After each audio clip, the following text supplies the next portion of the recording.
Let's call the meeting to order. Pledge of allegiance.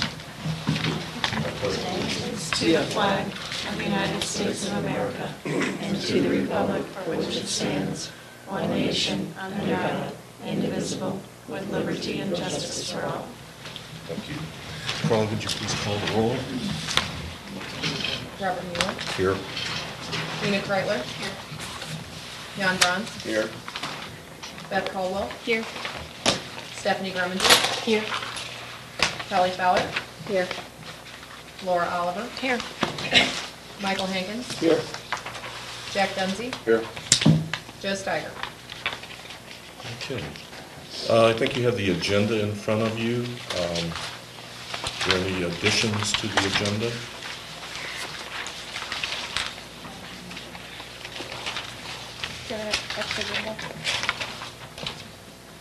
Do you have a previous note?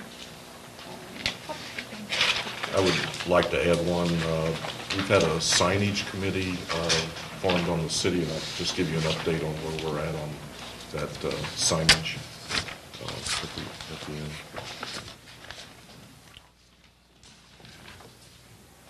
There being no other additions, need a motion to approve the agenda as modified. I move to approve. Second, Jack Dunsey. Any discussion? All in favor signify by saying aye. Aye. Any opposed? Decision carried. Are there any citizens to be heard? Guess not today, so we'll go on to old business. Dina, can you give us an update on the ferry page that we discussed last? Sure. Well, the money has been appropriated by the IEC in the amount of $400, and it's been turned over to SEMO Regional Planning. I talked with Ron Inman and Ron Umbrister. It's been turned over to SEMO Regional Planning. Contact person now in charge is Chauncey Buckeye, who's in charge of the Port Authority. So he will be our contact person from here on out, and he will be giving us updates on the progress moving forward. And at this time, he doesn't have an update to give since it's just recently been turned over to him. So. And the Port Authority will be responsible for updating the website on a daily basis, Yes. whether. Okay. So they're, Chauncey's looking into the avenues of programming and however they're going to create the page. And I told him that if we could have an update by next month's meeting, and he said that he would get us something by then. One thing you might find out is who does the ferry currently notify on a daily basis? I know they notify the Welcome Center and the radio station. Are there anybody else that does? It's 3 people. It's Stephanie's office, my office, and the radio station. Okay. Those are the 3 people. And it's not on a daily basis, it's only Yeah. if it goes down. Oh, Right. okay. And that's not even a guarantee then. Right? Yeah, it's whatever they remember, actually. Yep. Or if we get the phone call that says someone's down there and it's not operating, then we call them and say, is the ferry not running today? So. Okay. Oh, thank you. Carla pointed out that we did not approve the previous minutes, a meeting of the last meeting. I think she has a copy of it. You will take a look at that.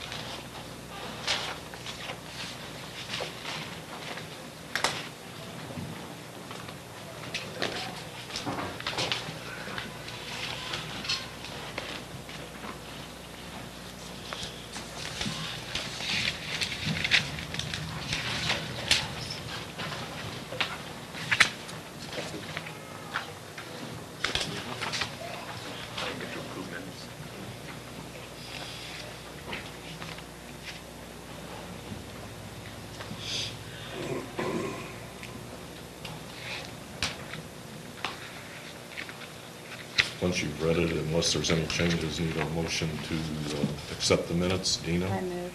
Second? No second. Stephanie? All in favor, say aye. Aye. All opposed? Motion carried. Thank you. New business, Stephanie? I have my report in front of you. Notice on our numbers here, we have, for individual visitors to the Welcome Center, we have a 12% growth in foot traffic to the Welcome Center over 2011 for April. You may notice there's a difference in the percentages from the last report I gave. Previous reports was comparing 2011 to 2010. I caught that while I was building this report, so I went ahead and adjusted so it's showing 2012 over 2011, and the numbers are very nice. They went in the right direction. On the budget, April 2012 expenses are far lower than April 2012. We don't have as much advertising going on as has been the case for the winter, since the majority of our attractions and several of our businesses closed. We didn't do as much advertising over the winter, but that has begun starting April and will continue to increase. The expenses most likely will not go over. I just noticed on my report it says March 2012. It should say April. So these are April figures.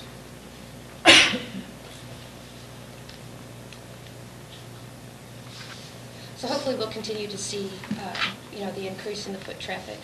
The weather, of course, has been extremely cooperative this year, which has helped out quite a bit. And we can see the same on the visits to the website. The numbers there, and it's on the back side of my report, very strong. We had a 45% increase in visits, 40% or 39% unique visitors. Page views are the number of pages each individual person looked at. So historic homes, the B&Bs, the wineries, that's a very nice increase. The average visit duration is down slightly. It's still over 4 minutes per person, so on average that's a good number to have. Bounce rate with a negative number, that's a good number to have negative. That means as a person visits the site, do they immediately leave and go to another one? So it's that bounce rate. They go and they leave. So to have that number going down is good. And the percentage of new visits is down slightly at 2.92%. So while we don't have a lot of advertising out there, the advertising that we have is effective. And this can be seen both in visits to the website, which is the primary way we get the website address out there, is via the advertising vehicle. We don't have any other ways to get that information out, with the exception of perhaps on the back of our visitor's guide. And then the visits to the Welcome Center. We've had quite a few people coming in they'll tear out the ad from the publication, or they'll, tell us where they see. We try to always ask where they found out about St. John or how they found out about St. John. Some is through family, some is just proximity to St. Louis. But it's nice to have people coming in and say, oh, I saw the ad in AAA. Or, somehow we'll get brought up in a conversation with the radio station, and that's always nice too, because we don't have any radio advertising, but people are talking about us, and that's good. Word of mouth is beneficial. We had the École des Soldats took place the last weekend in April. It was excellent turnout. We had over 50 folks in town who were in period clothing. It added a really nice ambiance. The Saturday seminars, they were full. We actually had to go run over to the Boldy House to get more chairs because every seat was full. Sunday did not have the same turnout, and a lot of the reenactors wound up leaving early as a result of the storm Saturday night. That was that big hailstorm that went through Saturday. Most of these folks live in the St. Louis, Missouri, Illinois region, and their homes were hit. So they wanted to get home and see, what damage was done to their property. I think that's understandable. Going into next year, one of the things that I might talk to them about is perhaps cutting off Sunday's events a little early, since there's not as much turnout. Maybe going until the 1 o'clock, 2 o'clock time. A lot of these folks like to pack up, get home, put their gear away a little early. Master Garden Walk is this weekend. I am going to be pulling weeds today to get the Welcome Center ready so that it looks nice. The Welcome Center is the home base for the garden walk, so I figured the weeds probably should be pulled. Route Divin Progressive Dinners this weekend. How have your sales been? Pretty flat to most events, between 150 and 200, so pretty standard. Okay. And then two things that we've had recent is we were nominated for Best of the Road. That is with Rand McNally and USA Today. This is a result of the Budget Travel Coolest Small Towns in America nomination, is how they got our name to get nominated for that. I know we did not get the most votes, so there were some towns in there that just had a huge response. What's nice is USA Today and Rand McNally, we cannot even come close to buying advertising.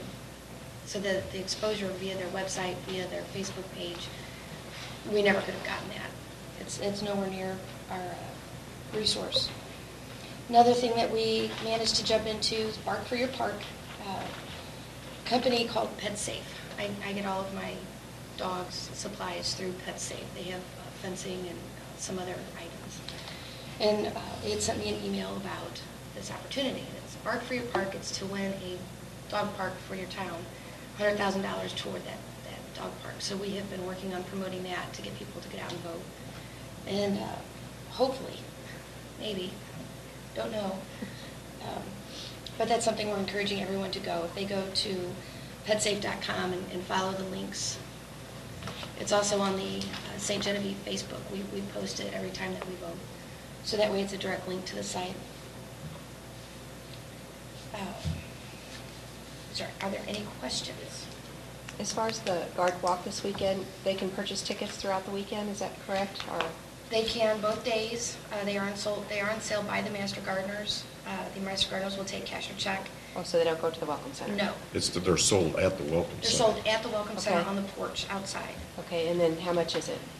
It is $7 and $5. $7 for individuals, $5 for a group of 6 or more. And then how many gardens does that include? I don't know. They do not announce. 18. 18? Oh, have they announced the gardens already? No, they can't do that. I was going to say they. No, but I think it was in generally the paper. don't. Was it? Okay. So they come to you and they buy a ticket and get a map? No, They come to they go to the Master Gardeners. at the Welcome Center. On the porch, okay. And then they get a map of where they need to go? Correct. Okay. And then I have been talking to the state to find out some information on, what is the State Department of Tourism growth percentage year over year that they go for, as far as what do they consider successful. 3% is the number that they deem as successful.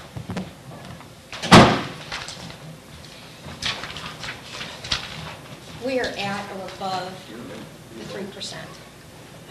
So, it is working. It is in good shape. It is going in the right direction.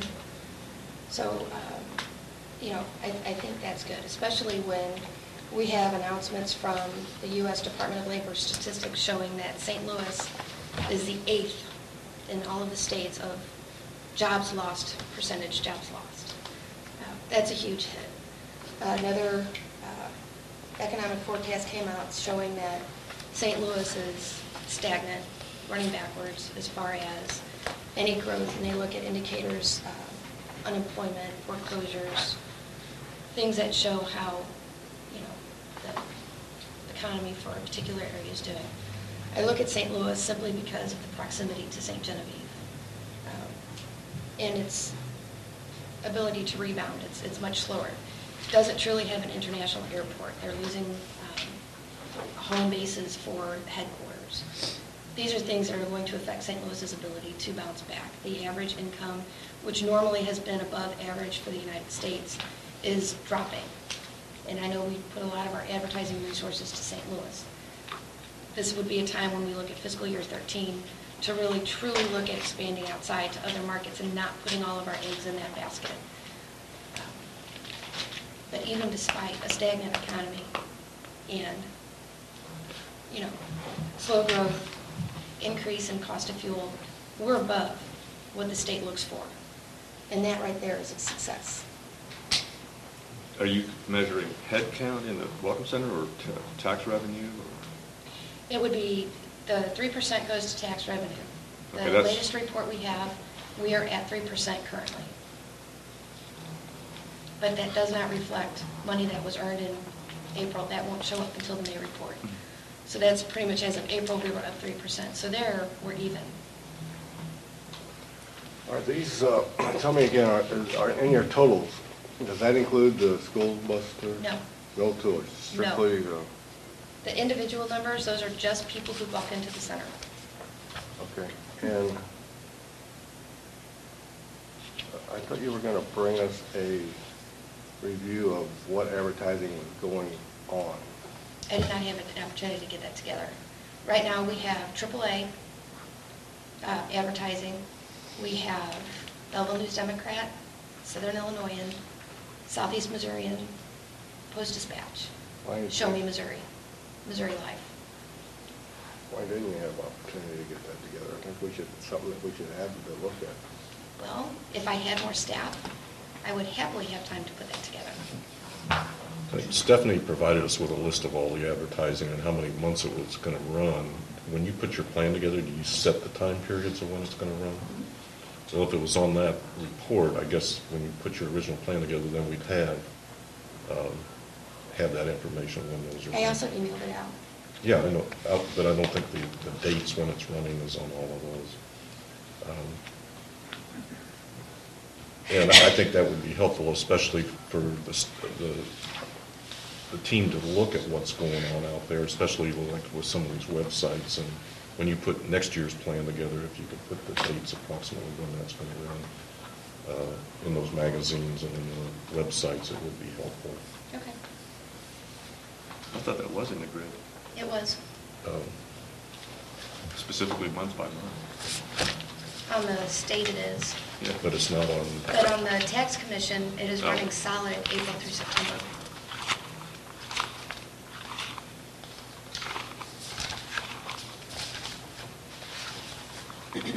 She sent out these reports. This is the non-co-op. I think we sent those out after our first And meeting. the city funding, there are no advertisements currently for the city funding that has been spent. But I think on those, if you could kind of put the time period when you plan to run those, that would be helpful to take a look at. Okay. Because I know you did a lot of electronic marketing, going on those websites, trying to find something that's on there now. So Well, you're not going to be able to do that. I mean, it's impression-based. So it's, if you go to the website, if your ad happens to pop up, so it's for every 70,000 impressions. So if you want to go to the website 70,000 times, you'll probably get the ad at some point. But that's how that works. Say that again? It's impression advertising, so it's for every 70,000 visits to the website, our ad should come up one time. But they have millions of visits to the website on a daily basis. So you can't just go to the website and here's the dog ear or here's the leaderboard. It's impression-based. Which website are you talking about? Post, Belleville News Democrat, Southern Illinoisan, Southeast Missourian, Missouri Life. And I don't think we had any for Show Me Missouri. Missouri Life was the one that we had the online advertising.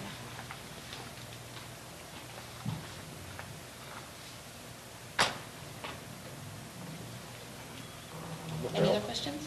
I want to go back to one more thing, the conversation we had the other day. You are doing no event advertising because you have no funds.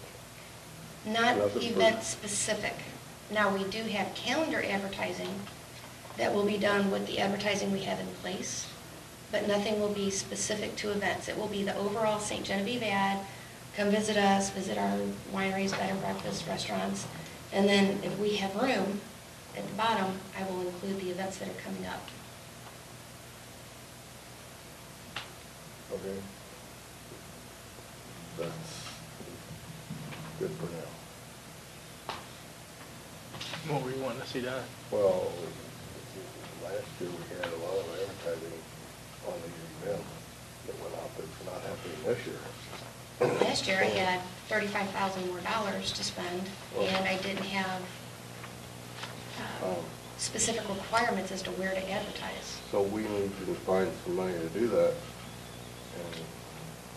And we may need to step back. I know that you plan to have a training session on how to write a press release. because you're not writing press releases in the Welcome Center. That's up to the organizations to write. We need to get that scheduled so that organizations know how to do it. And I think we also could use some guidance as to how to advertise if the press releases aren't going to go out from the Welcome Center, what radio stations, how to contact them, how newspapers. I mean, we do libraries, historical associations, master gardeners have. Wait, is it back to the organization now to do all of this? Before you had a form for a press release we would fill out. Is that no longer happening? It's out there, no one uses it. But if we use it, are you doing the press release to everybody? Yeah. But I know there's one. All right, what I'm saying is if we put that press release together, are you sending it out to everybody, or is that now up to the organization? When I've got them, I have sent them out. I don't get them. All right, But it I also understand comes that. back to staffing. I simply do not have the time to do everything I need to do. Have we cut the staff? No, we've grown that much. There is that much going on at the Welcome Center, and I don't have staff that have the skills that are required for me to be able to That might be delegate. more the problem. We don't have people that are skilled to do it. Absolutely. That is part of it. But I just want to I got to understand what we need to do as our own organization. I know what we did last year, the year before, and now I'm hearing that that's not available, so we got to be able to plan for that. I got to be able to create a new budget, and for Heritage Day, I'm concerned about right now, and our Jury Fest stuff too. But- Jury Fett has their own advertising money Okay. that they spend on their own. All right, but you helped us a lot last year, and I just need to know what I got to do, what's different. So I'm going to put together a press release. Are you going to send it out for us? If you give me the paper, yes, I will send it out. Okay.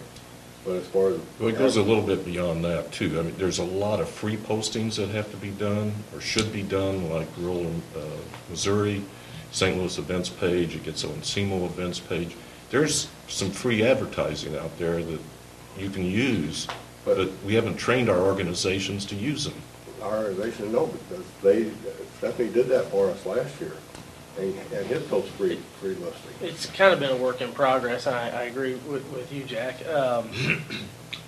We've kind of been where a couple years ago the groups had to do everything on their own, and everybody was kind of doing a different thing, and then we finally got some help in here with the Welcome Center and had some staff. So I think what you're saying is just get back to what our standard operating procedure is and find out what that is. We have to know what it is. Organizations have to know what it is, or we're just not going to be effective. Right. We have to know what you're going to do, what we got to do. But one of the things... And I think, let me interrupt, that may or may not change again come October when you get a new budget. So I guess we also need to keep that in mind, because I assume you're going to bring that to the city. Yes. With a more robust budget to maybe hire a different staff and to be able to do some of these things. So I guess we need to kind of what's going to happen here in the next few months, and we don't know what will happen come October when we pass the budget as well too. So I assume that's going to be part of your request for your budget this year is to build on your capabilities and staff and all of that. One of the things I was going to task the electronic, I guess it's the electronic committee, we were having a problem of getting people to submit stuff for the calendar, and in a timely fashion. We have a form that's kind of buried on the website. I'd like to have that committee look at that form and see how we can get the word out either through newspaper articles. I know, Dina, your organization's been working on the list of not-for-profits.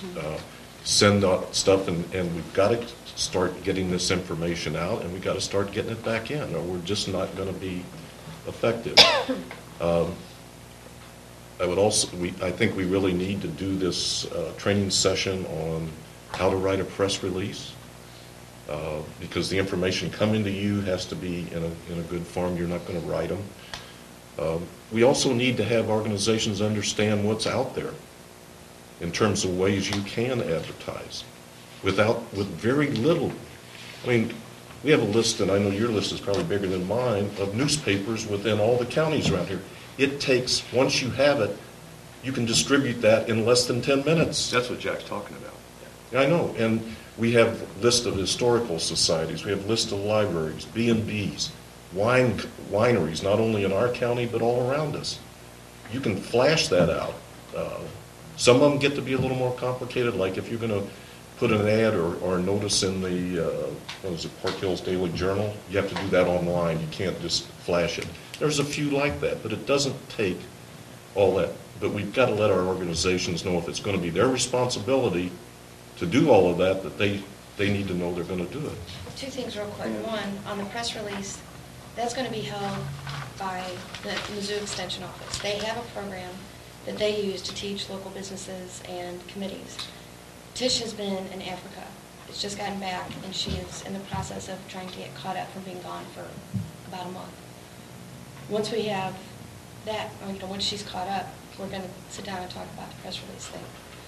Second of all, as far as time goes, when you can send an email out, it's great, but just the Visit Mo website, it takes 45 minutes to properly put all of the information you need to put on to have an event on their calendar. And that's, For if you're one lucky. event? For an event. It For one event? took me 2 hours to put the Oculta Soldat information up. So that's an average, 45 minutes. So it is labor intensive and time consuming on some of the sites. Well, we do what we can at the Welcome Center to get as much information onto the calendars. I think there needs to be more of a reality check of it takes 10 minutes. No, it doesn't take 10 minutes. It takes a full day to get into all of the calendars you need to get into. I'm just talking from personal experience. One of the things we were also trying to accomplish was that when we do our advertising, that we were trying to be consistent with our logo and St. John information. And when the different groups start doing this, it comes out whatever they come up with or somebody creates, and it's not going to tie into your logo. I mean, they don't have the capabilities. I think ideally, we would like to have the Welcome Center be the clearinghouse for all that, but as it's budgeted and staffed now, we can't. So unless that changes in October, I don't know if we can. Well, if we can't, Joe, we need some guidance I as agree. to how to do it. Yeah. No, I mean, okay. But It was more of a question. we still got it. It's the goal we should be going for. I agree. And where we were heading that way, and now we've backed up. I think kind of the way we have. Well, it's just a side comment, but until it's straightened out, can Stephanie maybe rely on some help from City Hall staff if she needs that? Since there's a staffing problem, according to, I mean, you've lost some competent people. Well, there's that, but I mean, there's also been an increase. I mean, Yeah, right. we're busy. Right. There's a lot of things going on. There's new avenues that we're exploring. We're trying to get as much done as we possibly can, but, I know you said in May you were at a crunch because you. May has been very difficult. Where are you at now with staff? You did, what's it, Brittany come back? Brittany came back and started Monday, so she's been working Monday, Tuesday, Wednesday, and will for the next few weeks. Marjorie is back, so that's helpful. I didn't know she was gone. Yeah, that was Last the meeting, reason why Yeah. you lost. Marjorie was the reason why the big crunch. Yeah, yeah. That was part of it, and Oh. not being able to fill the day. So, I mean, I've had quite a few days where I am running the center, and no other business can get done if I'm helping people walking in the door. Yeah. And then we had days where we've had over 100 people coming in. That's pretty time, and that's not including the groups. Mike? My question is, seeing as how each organization needs to have a designated person to do their press releases, could we contact as a tax committee, not tax, as a tourism committee, could we contact each organization and tell them they need to send someone to this meeting to learn to do this? It's up to them, because if they don't, their particular event is not going to get into press releases. I mean, here's the thing. Even if she gets the full staff, if everybody comes back, it's their event. It's up to them to help her do this. not up to her to write the event. They know what the event is, she doesn't. And if we send something out as a tourism committee that says to each and every organization, if you're having an event, you need to have a designated person to write press releases. And that person needs to attend this particular conference or whatever it is to learn how to do it properly and where they send it. Right, I agree with you. Because Jack's very, very involved in his, and he's just now figuring out what he needs to do for his. All the rest don't even know we're talking about it. Actually, I don't necessarily agree with that. Downtown Renewal Project handles their own stuff. The Art Guild handles their own stuff. But do they send it to you? No. Do you want them to send it to you?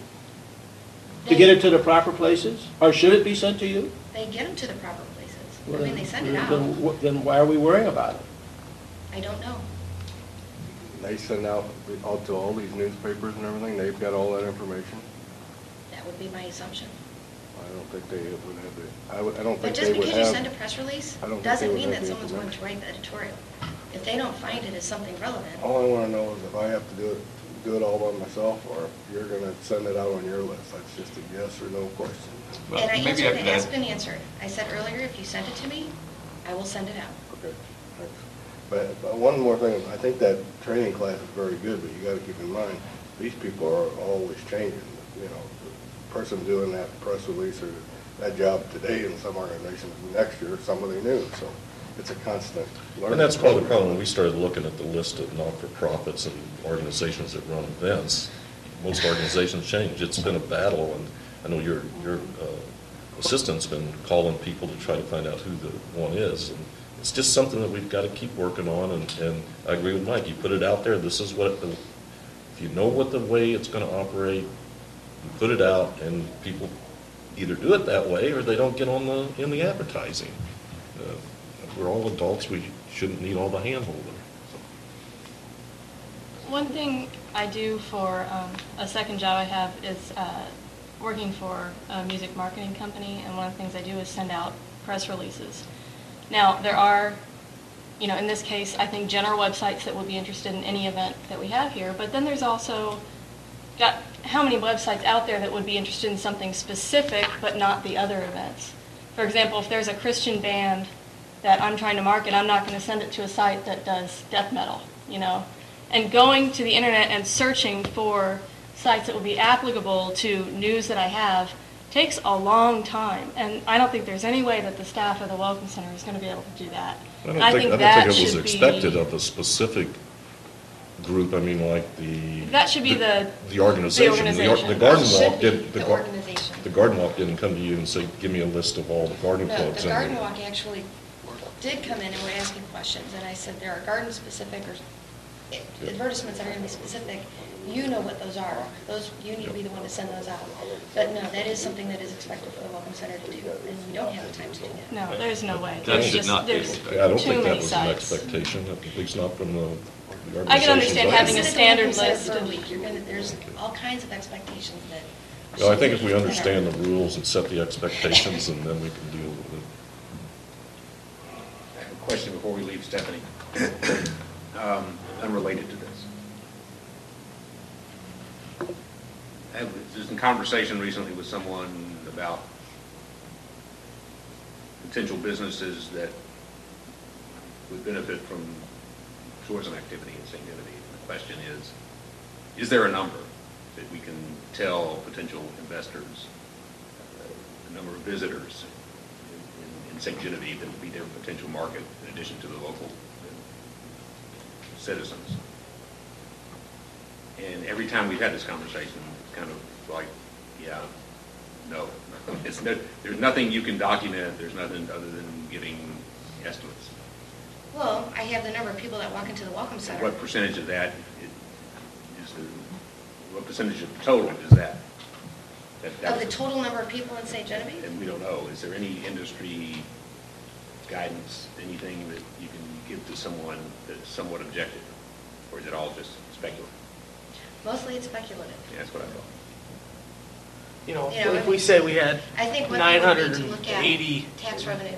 And look at 980 visitors in March, is that 10% of the visitors in St. Genevieve in March, or is that 30% of the visitors in March, Is that what your question is? Yeah, they were looking for some documentation, and all I can offer them is the number of people who come to the Yeah, if visitor you're center. looking specific to foot traffic, I mean, that could have been 10%, it could have been 90% of the people who came to St. Genevieve in March. That is just people who walk into the Welcome Center. Yeah, We have a lot it's of return visitors. helpful metric to track the trends, because presumably the same percentage is going to come to the visitor center every time, Hopefully. over time. I would say the You best can monitor indicator- kind of the trends, but as far as absolute numbers are concerned, there just isn't anything. Best indicator, especially when you're looking at business, is going to be those 17 SIC codes. That's what the state uses.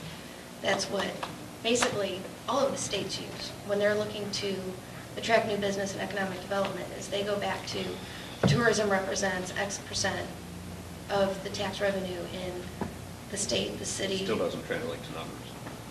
Not hard people, no. But you don't want people who are just going to come and look. You want people who are going to come and spend money. We need a turnstile.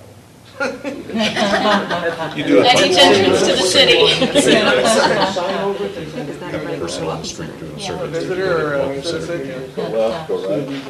Who's going to stand for that? I didn't say No, how- but I mean, that's even something, you Get that know, little other cities don't do. back there. We're Yeah, still we scanning. can track them, yeah. Let's, John's done, facing the second. Yeah, if I may, in satisfying the grant requirements for the cooperative marketing grant, the state requires that the DMOs do a conversion study that includes that kind of tracking. And I can't remember the last time we've ever done it. Mike Never. might know. But We've it never had- should be done every 5 years outside. And most of the entities in the state use a consulting firm. Now, I'm not advocating spending money on basically possibly non-productive results, but at some point, you know, to get the results that Martin was asking for, that we all want to have, it needs to come through a company like the Henry Company that all these other CVBs, DMOs, and cities use around the state. Because at some come point, in the and state, do a at some point, the cooperative study of marketing some board is sort. going to say, wait a minute, you guys have never done a conversion study. We're going to have to stop you for a while. State's already saying that. Pardon? State is already saying that. See what I mean? And, you know, part of the problem is, and no one has never been done, is, and I spoke to Jay Henry, our Hoffman Lewis, actually, is who is doing it now. They need 12,000 names, phone numbers, addresses, in order to do a study. And it's approximately $8,000 to $10,000 investment to have a study done. Right. We don't have that. No one has ever collected names, addresses, phone numbers until I started working. So we are about 3,000, 4,000 names, phone numbers, and they want it to be from an outside firm. They don't want the city to do it because we Right. can skew. It kills the credibility of the study. But no, the state is already, and they're getting the push from the General Assembly. Sure. General Assembly is saying we need. Accountability. Exactly. could you put a plan together about how you would attack this problem and the approximate cost? I would think if you're going to go for a budget item on this. I would already it- have a proposal. Okay. When you say name and phone numbers, are you talking about visitors? Yes. That come? Yes. Because I know Bev and I both keep a log of where they come from. I mean, No, I need phone number, address, email address, as well as the name. because we could probably start doing that. If they're Well- willing to give it to us. Yeah, if they understand the purpose for which they're giving it to you, because they will be contacted by someone. Would that satisfy the state? I mean, if we internally, all of our businesses and establishments If we start their come own up- database? If and- we come up with information that we can then hand to a company to run a conversion study, that would satisfy the state, but we have to have that information to even hand to the company for them to be able to do a conversion study. And I've been, I mean, the 3,000 to 4,000 names that I have now, I've been working on for 2 years to acquire. So it's, Yeah, it takes time. Of course, you It also, takes time. you know, you'd end up with duplication. Yeah. Right, we're all going to Right. have the same. Yeah, Well, the not all. people, they You walk have- around yeah, downtown. Not everybody goes to the Welcome Center, but you, yeah, Right. but would that be helpful to have some of Oh, the absolutely. businesses? So what fields do you need? What name? name, address, phone number, email address. And they will contact these people? What will they Yes. contact them for? They will contact, they'll do a basic survey. Like a marketing survey type? Yes. Do how did you Can I- see, how much did you Yeah. spend? I mean, they'll get pretty intensive on, did you stay overnight? Those types of questions. Do you include email address on your visitor log? No, and even going back to the question you had the other day, I'm the one who added the how did you hear about us. Prior to me, that was never No, asked. it's good data. But, no, and we do log that. Yeah, you might just want to add email address on there. It is on there. It should be on the far side. I don't think it is. I'm not. I'll look. Yeah. If someone doesn't have an email address, is that going to disqualify them? No. Okay. It's I know just probably a lot of matter people aren't going to want to put their email address. They Or think phone they're going to number, get yeah. spammed Yeah. or something. Right. The good Yeah. thing about having all three of those is that if they change their phone number, we still have their address. Or if they discontinue using that email, we still have their phone number. So it's just, unless they change their phone number, move, and don't ever go on the internet again, we have some way of contacting them. Doesn't everybody have a dead letter email address? 4 or 5. Whenever you fill out a form, you got to put an email address in. That's the one you put in, and you never check it. Pretty much, obviously. I do want, I do, very helpful. I do want to make one comment today, so if this goes further, it won't be seen as defensiveness on my part later, but I have restrictions on providing that information based on my registration book, so don't ask. Bottom line, some of our guests aren't married to each other. Right. And people get sued over this stuff. And by the same token, if someone leaves something at my establishment, I don't send it to them until I ask for it. Exactly. Yeah. Exactly. If someone calls my establishment and says, "Is Mr. Brown there tonight?" I say, "I will check and see, but if you'll leave your name and address or phone number, I will call you back or have them call you if they are here." I do not answer that question for the very reason that many of my guests are not married Or to they the are same married. person. They are married. And it's a privacy thing, so I can't give out that information. I can't do it. Just so you know. One last thing, I've done it. normally we have quarterly public tourism meetings. We haven't had one for a while. You set an approximate time as to when to have the next one? Yeah, I can look to see what's available down at the extension office. I think it's probably been about 5 months or something. Sure. Probably ought to set that up. Let's move on to committee reports. We formed committees last month, and I probably didn't give enough direction. The expectation was that maybe between meetings, those subcommittees meet and talk about various things that are within the guidelines of that committee. I know that Laura and I are on the development committee. We did have a meeting and talked about ways to enhance the existing tourism market, and eventually we're going to get around to looking at ways to expand our tourism market. I know Stephanie said we have a certain segment of the population that we target in our advertising, and there's more people out there. Is there a way to get those people coming into St. Genevieve? We have things to do.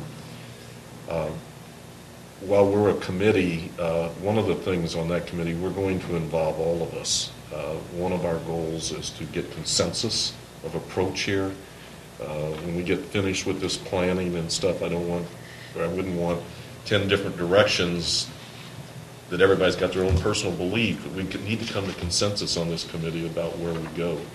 And to that end, we kind of started with the existing stuff, and we sent out a survey, and I don't know if any of you brought yours back today. Did you all get that? It was like a 2.5 pager. The goal is to take some of that data, start massaging it, and see if we can start coming up with some of the things that we have, things that we currently push. What kinds of things do you think, as members of the community, we should push in the future to grow our market? So I really would like to get those back from you all. Can everybody get DocX documents here? Sometimes that's a problem, and you can't open my documents. Is everybody? Is that how you sent this? I can't remember if that was a Windows. Was it a DocX? Then I got it. If for some chance I send you something and you can't open it, let me know. But I really would like to get those back, and by next meeting, we'll kind of give you a report on what the numbers came up on that. Laura, you want to add anything else? No, I think you covered it. Electronic committee, did you have a chance to? We just kind of talked over email a little bit because we didn't realize that we were going to meet. We didn't actually realize we were going to meet.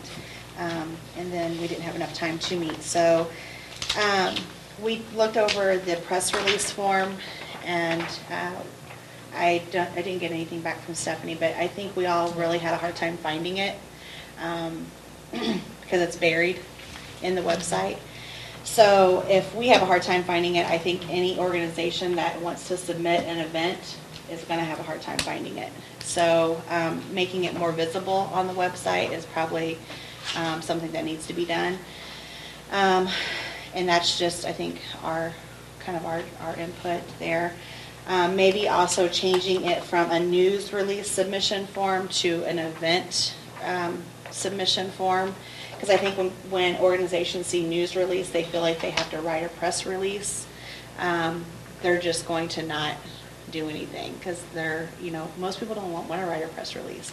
And if they just, to me, I think if they could just write about their event and what it is, who, what, when, and where, and maybe their mission, they would be more amped to fill it out. If they see press release or news release, they feel like they have to write some big narrative or some kind of article submission.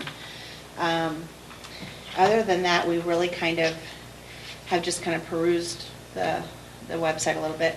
I think Beth noticed that maybe there was a few broken links on the site. When you go to the events calendar, I really like that it's tied in with Google Calendar, and you can click on an event and save it to your own personal Google Calendar account. That's really cool. When you click on the event, it kind of pops down, and a lot of them have a picture and then a description. And there's a place to click on more details, more information. When you click on that, it goes to a page that's just that event. And every one I clicked on, the link to the picture is broken. If it has an image if it had an embedded to image, it. yeah. The link So I don't is know if that broken. image is supposed to be there, but there is a little icon that I was taking as a, can't find this file. Question for Chuck. Yeah. It looks like there is an image that's supposed to be uploaded, but then when you click on it, there's no image. So I don't know if someone has uploaded an image and it just didn't embed all the way. So I'm not real sure. Maybe the I don't know. coding Chuck from one does the page to majority the of that, next. so it would be a question for Chuck.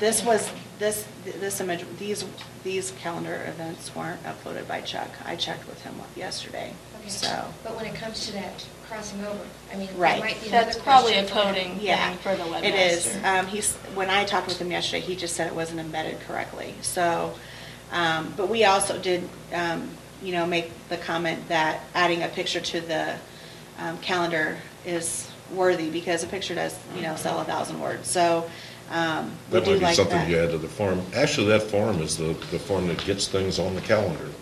It is. And that's what we need to get out there. But if you can't find it on the website, and so maybe if we put something on the homepage that says submit, what was the submit event link, on the homepage to where it's more Goes right to visible, that page. and you could just click on it right there, and it would take you actually to a PDF to download this form.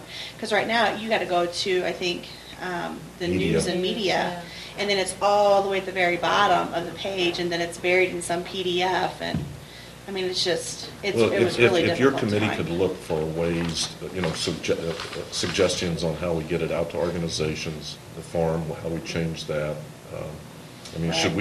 Should they The be actual telling form us? itself is good. Yeah. Should we also know if it's handicap accessible?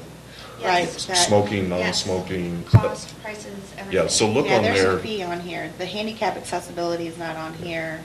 Smoking venue is Just, not on here. just think about what you would like to know about an event and Mm-hmm. see if it should be on that form. But we've got to get it communicated. We need to look at the list of the not-for-profits and people that run events and get that out there to them and start, this is how you get on the calendar. Yeah. Well, that was, when we first came out with that, that was emailed out to all of the different groups and committees. It was? Oh, yes. And the placement wasn't my choice, but I agree that it does need to Yeah. be more accessible. I think it does, and I think maybe we can get like a event submission button or something on the homepage, or something to where it's a little bit more visible. Because right now, I think that's probably why you're not getting anything. I mean, I couldn't even find it. I mean, I looked over it, I think, twice before I even realized. Yeah, I wouldn't have found it if you hadn't. I I was know. looking, at first I went to the calendar button, Mhm. you know. And actually, when you That click on would the be a good calendar, place to submit an event. when you click on the calendar, you can't, it's not even on the calendar area to even submit an event. So it probably needs So- two links, one from the calendar area and one from maybe from the homepage. Right. So that was one of the main things, but we're still looking at the website. But all in all, I think the website is good. Easy to navigate. It is Yeah, easy to navigate. Absolutely. it is. The, Very informative. I really I like our website. And, you know, you can go from city to chamber to tourism to county, so with all just one click of the button, so that's kind of nice too, still. Can I throw out a comment? Would it be helpful to have a whole new tab for, called organizers, and then have that be password protected, and have all this information and instructions on that? And then that's how you do your submission. Because I'm thinking what these broken image links, that should have, if that was embedded in properly, that should have sent up a dialog box that said wrong format. Instead of people obviously walking away thinking everything's hunky-dory. But, you know, I don't think you should have every mother and child, you know, being able to. Oh, they can't, there's only certain people that can upload to that calendar. Yeah, that's There's only fine. 5 administrators, but I, for some reason, and maybe it was just a code issue, someone didn't hit, I mean. I don't know that it's necessarily the fault of the user, of the submitter. Right. I think it's something with the coding in the website, probably. Sometimes when you get those X's, they've tried to upload PDF instead of- CMYK instead of an RGB. Yeah, that's what I'm talking And about. webs don't like CMYK. And that's part of if on the form, tell them how you want the format of the Right. picture and the DPI. Something I think you should add to that press release is an address. Because if you say it's at the park, they can't key it in on their GPS and they can't find it. Well, And it you says can't say at where. the corner of, it has to have a real address. It has to have, Physical it has to have a address. physical And so address. I always, when I put something to someone, I always give them, or like Lions Park, I give them an address, even though there is no such place as that address. Yeah. But you're right, Mike, and perhaps They we can't ought find to, it. can we establish an address for a location like the JDF grounds, Lions Park, the cemetery? Well, The just give them intersection GPS of this road and Yeah, this but road. a lot of sites require a physical number. That's what I give them, because that's in between the next building after your building. I guess that's a new That mark. brings Is that something we And can that's, use? that side of the street, Okay. yeah. Maybe we But look for, when it's down in the big field or down there, like when they have thing coming up in June for the reenactors, that's difficult. So you have to give them an address. maybe we should kind of brainstorm a list of places we'd like to set an address. Like, do we have to work with the post office for that, or? No, The doesn't. city sets the address, and we give it to the post office. Okay. Well, that would be great. Yeah. We just have to come up with a list. On those The generally, Lions I've Park always has put, an address. I think that's an 150 Old address. Market. And for the Heritage Day, I give them an address for the Creel House, Yeah. Yeah. the old address, St. Mary's Road or the Emerald House. I give them just put an address in there, they're gonna be in the neighborhood. Can't miss it. when I post on these types of events, I always Unless put the they're coming Welcome in from Center, the other street, so that way they the can other come, way. because we generally have all the information they're gonna need anyway. Schedule of events, where to go, and then we can provide them a map of the town for anything else they might be interested in, so that's what I've always done. They usually wind up coming to us at some point anyway. That's good, because then they see what else there is to do in town. Anything else, Dina? I don't think so.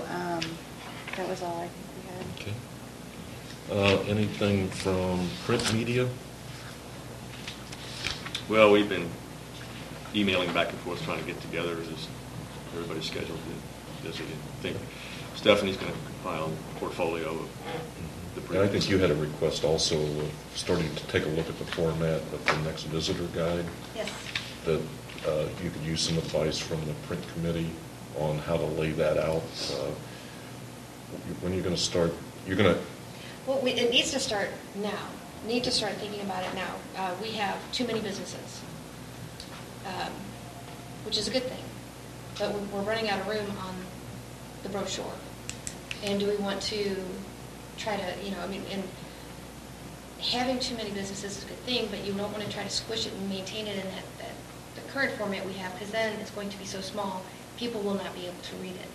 So do we want to go to a booklet format? Do we want to increase the size of the guide itself? What do we want to look at doing so that way when we are ready to I would like for it to drop in January. Now, a lot of this also depends on if we will have the money in the budget come October.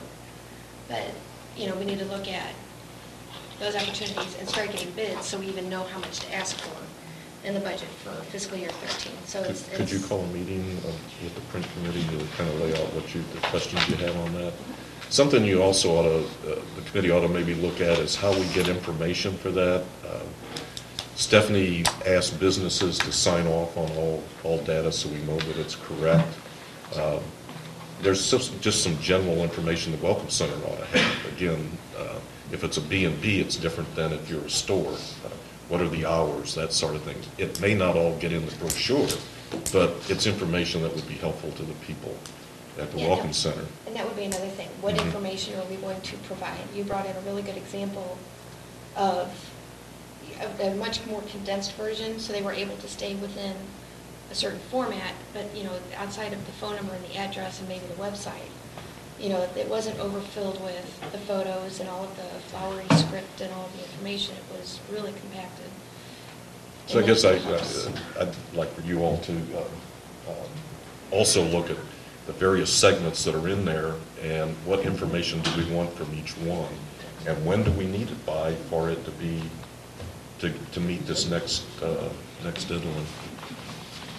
So, bottom line, you're planning to reprint the town brochure sometime around December? Well, I would like it to go to the printer in January. Okay.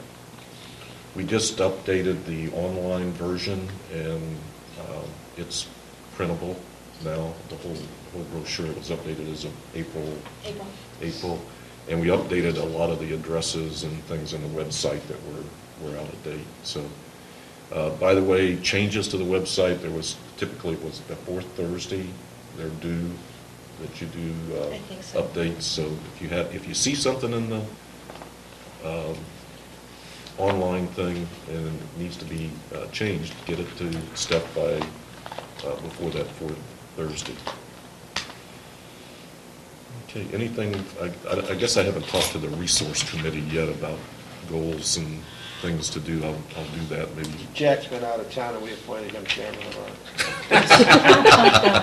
I did, yeah, I thought I voted on that, yeah.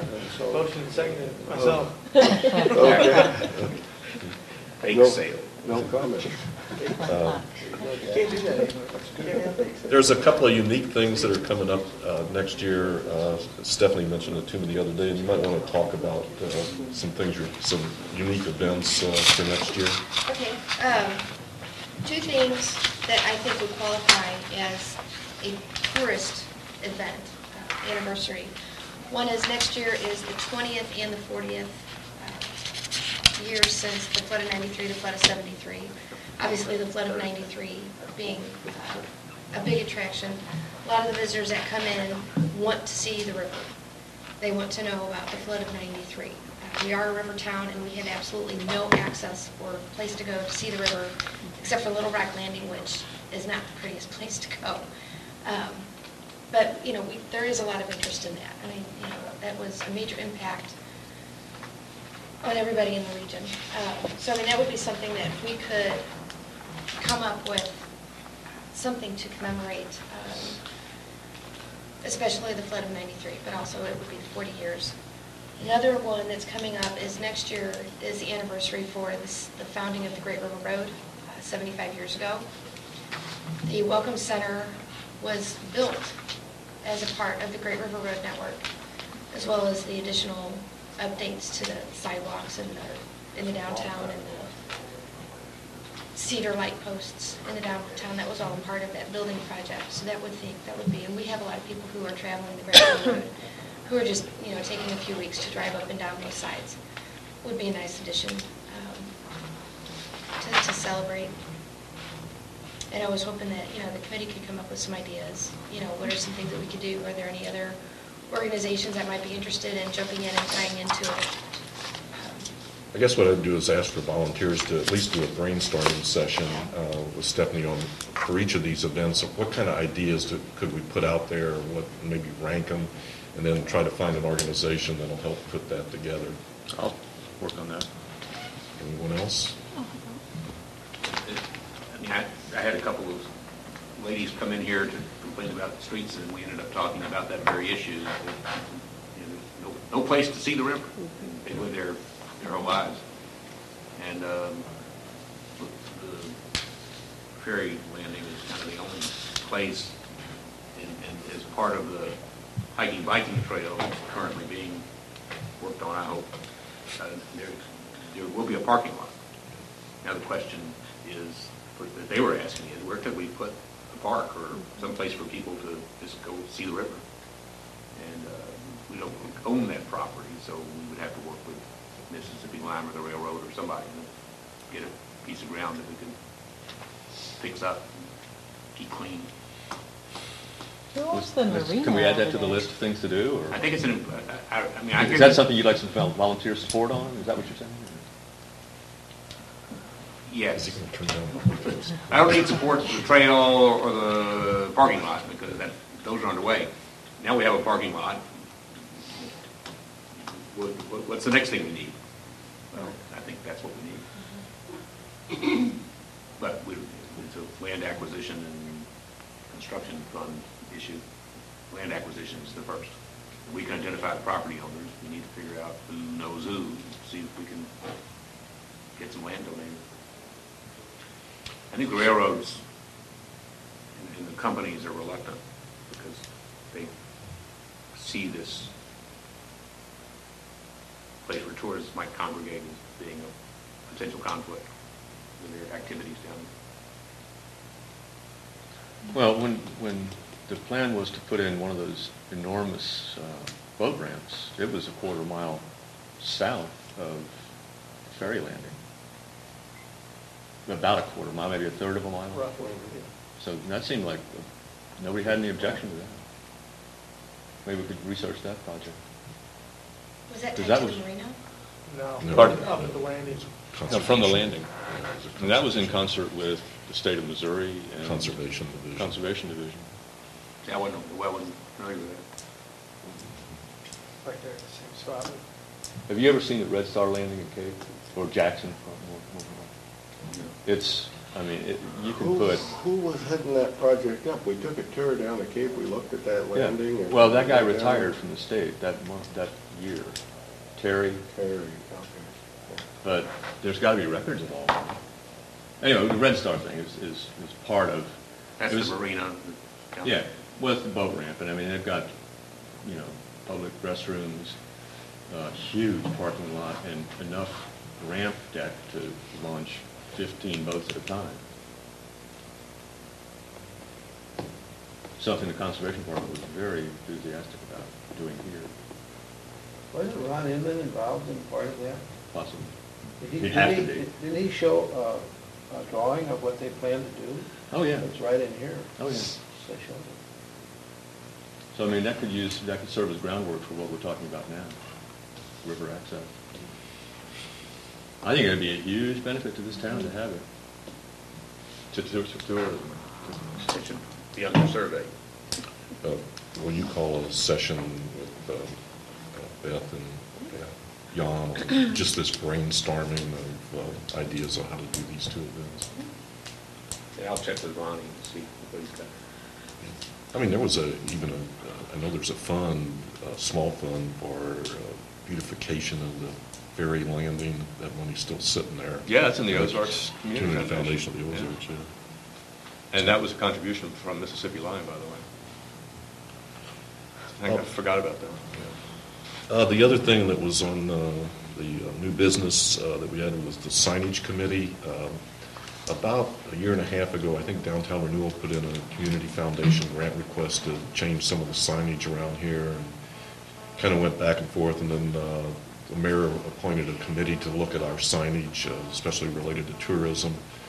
Martin's on it, Stephanie, myself, Frank Rolfe, Alderman Ross, and Diane Wilson from North Main. And we had been meeting, we did a survey of all the signs in the community that direct tourism.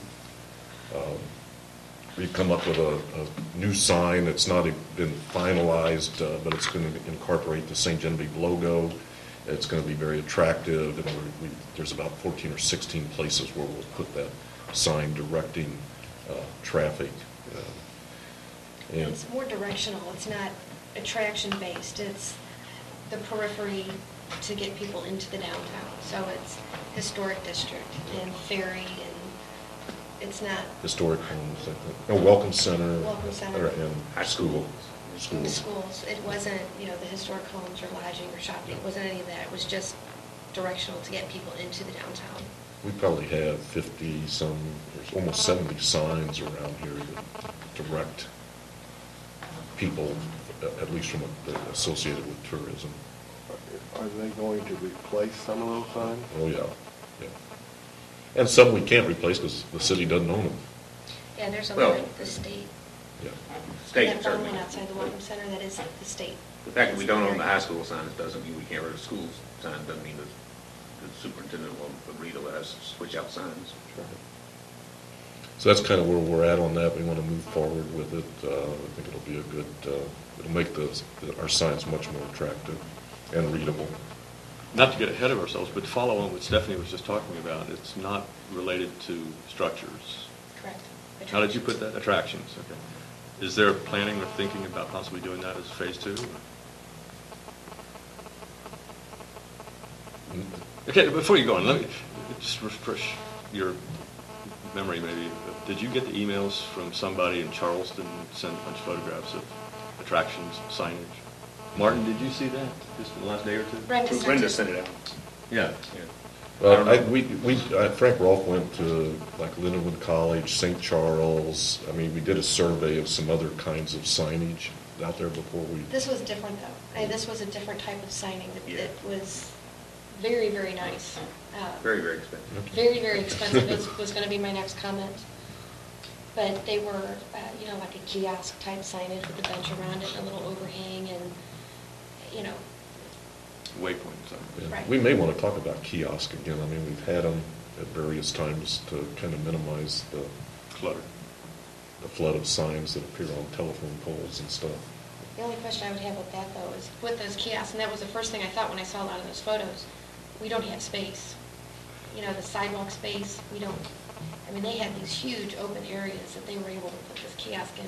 We simply don't have that. Mm-hmm. So then Well, we'll take a look at it and see. Yeah, that would be another thing to But we do, consider. there may be, like, in front of the courthouse, like, space.